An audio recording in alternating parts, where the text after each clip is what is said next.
Hey there and welcome back. So today we're going to be starting off with lesson 1-5, and this should be somewhat of a review for you guys from 7th and 8th grade, but regardless, we're still going to be talking about this, and everybody should be on page 14. Okay, so we should probably start off first with talking about how do we even evaluate expressions in function notation. Okay? So with function notation, an example of what this looks like, and I'll write this out here, function notation could look like something like this. F of x equals f of 5 equals. That's really what function notation is. But we want to be able to evaluate those expressions using this notation. So first thing we want to do is we will substitute the number. So we're going to substitute the number or variable, right? Because I could write this as f of x, or I could write it as f of a, f of 5. So whether it's a number or a variable that goes into the function. I'm running out of space here, guys, but this should all be for number 1. So this is for number 1 here. Goes into the function, and we're going to use parentheses whenever we input something. Whenever we input something, you must use parentheses. So we'll have that here. So for our second line, we will, again, I just ran out of space, but this is our second step. You're going to use order of operations. We have to follow PEMDAS. So follow our order of operations to evaluate expressions. So really, all I'm trying to say here is make sure you're following PEMDAS. Granted, everybody does have a calculator, but we should have a number sense of what we're doing. Okay, so again, like I said, I will be highlighting in pink what you are going to be doing on your own, and yellow is what we do as a class, so make sure we're following along. So for this very first one, we're going to do it together. I'm given all of this information. I'm given A equals -1, B equals 9, and C equals 4. We're going to substitute those values in using these parentheses. So I'm going to put parentheses squared plus parentheses minus parentheses squared. I would do that as your first step, guys. Wherever you see that variable being input for, put your parentheses around it. Okay? So we know A is -1.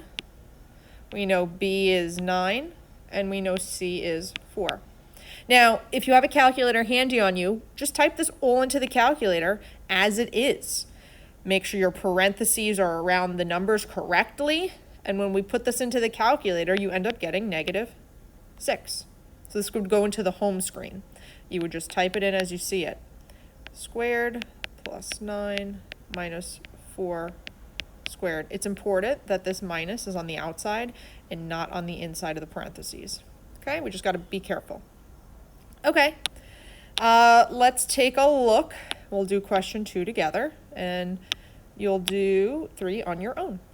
So for question 2, again, now, the absolute value, these are absolute values, guys. I will have to obviously post a separate video of how to explain how to get the absolute value, but I'm going to do my very best to explain it over this video here. So in order to get the absolute value, so this is calculator, calc info, calculator typing. You're going to go to, there's a button that says math. Click the button that says math. Click to the right. So you're going to click this right arrow. Click to the right. It will be under the category of num. And you'll see the very first option, number 1, that says ABS, like this. That's what it's going to look like, 1, ABS. And you're going to click enter. Enter on that. So I'll reiterate that again. You're going to click on math. You're going to click the arrow to the right. And you're going to click num. It's under num. I'm sorry, you don't have to click num. It's under the category of num. So your screen probably looks like this. Math, num. You have CPX, etc. It will be under num. And you'll see the very first option is ABS, and that's absolute value. Okay, so just now that I reiterated that information, I know there's going to be a lot of stuff with the calculator, guys. Anyways, let's start to fill this in. So we are going to substitute in. Again, whenever I see I have a variable I'm inputting for, I have B, C, and A, so I have 2 parentheses, absolute value, parentheses, parentheses. Anytime we input something, I don't care if you know it off the top of your head, we need to be consistent. You have a calculator, there's no reason to get these wrong. So I'm going to plug in, we have C here, which is 4, B, which is 9, that was here, and A, which is -1. Type this all in the calculator, all at once. Make sure we're typing things in correctly. If you need to rewind, go back and see how to do the ABS. And we have 80 as our final answer. Okay, you guys are going to do question 3 on your own. I just want to continue moving right along here. So this is just practice with function notation. Okay, so for questions 4 and 5, I'm going to do 5 with you, and you guys are going to do 4 on your own. Now again, I'm going to have to post obviously a separate video to show you guys how to do this on the calculator. So for 5 together, to get a fraction, there's a way to get a fraction on the calc. If you click, there's an alpha button on your screen. So everyone should be in the home screen. If you click the alpha button, it's a green button. So click the alpha button. And then click y equals. So click alpha and then the y equals button. And click enter. So alpha y equals and then hit the enter button. You will get what looks like this. A fraction. And you'll be able to type into the fraction. Okay, so again, I'll have to post a video obviously on how to do this, but that's just kind of a quick way to align this for you. Okay, so for right now, what we're going to be doing, again, I have my parentheses squared all over parentheses. Z is an input, so that gets parentheses, and Y has an input, so that gets parentheses. So that's what my setup looks like. Always put those parentheses. I want to see it, even if you know how to do it by hand or in your head. I want to see it, especially when I'm collecting notes. Okay, so we know Z is equal to 4. I know Y is equal to 3. And I have X is equal to 2. This is going straight into the calculator. That was a 4. Okay, this is going straight in the calculator. And when I put that in the calculator, I end up getting 1/2. Alrighty. Okay, let's keep going. Number 8, I'm going to highlight this in a blue. It's not required, but if you do feel like giving yourself a challenge, I would try question 8. This is not required. That's why I'm highlighting it in blue. But I would do it. If you're, you're the kind of person that's a go-getter and you want to give this a try, go for it. Okay. Let's try in this section. We will start off with 9. Okay, so I have f of x is equal to 3x plus 2, and then g of x is equal to x minus 2. Now, really important here, this is function notation. F of x and g of x, okay? Whatever, and I'll highlight, let's pick black. Let's highlight in black. F of x, this is the input. So if I have written here f of 4, g of 5, all of these x's get replaced with that number. You would have 5 here and a 5 here. So in function notation, if I have g of x, x is my input. No matter what, you replace every x with that value. So in this case, if I had this to be 4, everything would get replaced with a 4. Okay, so let's actually practice this. So let's do that for the first question. Oh, that's funny. The first one deals with 4. Okay, so I have f of 4. Again, x is my input. This is now 4. X is 4. This is what's going to replace all of my x values. This x equals 4.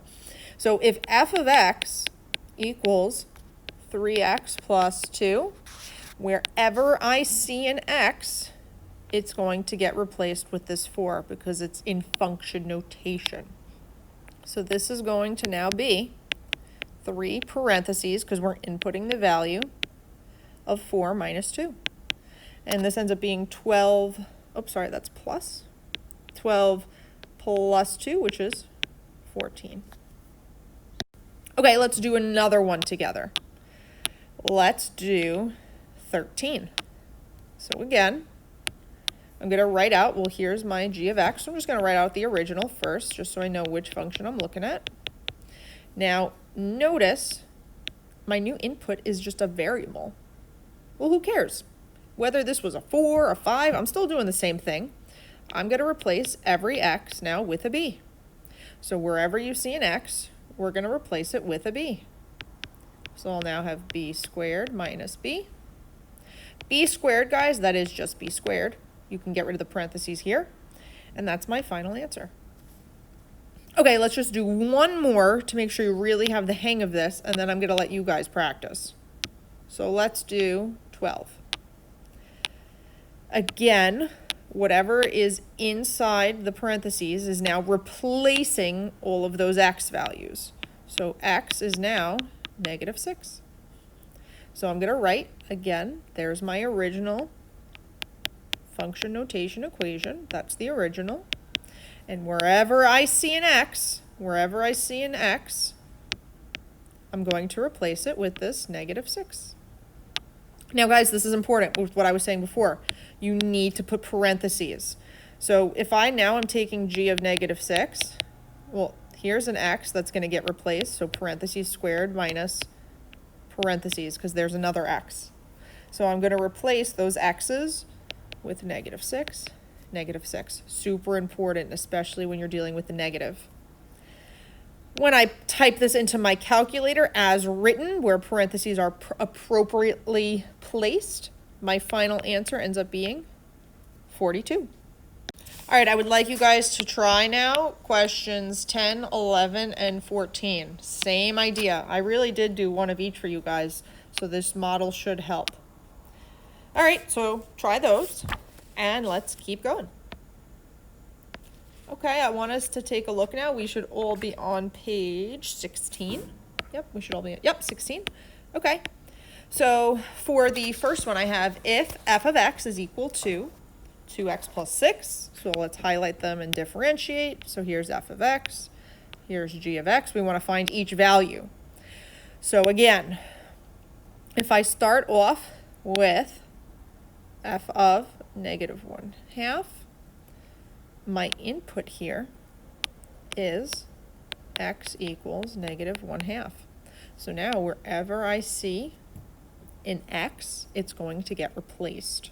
So this is now f of -1/2 equals, remember 2 times those parentheses, oh, no squared, sorry, plus 6. And now that x is going to get replaced with the -1/2. Put that in the calculator, end up getting 5. All right, I am going to stop here because I do need to show you guys how to do some of this stuff in the calculator. So pause the video here and let's just kind of take a look at some calc tricks.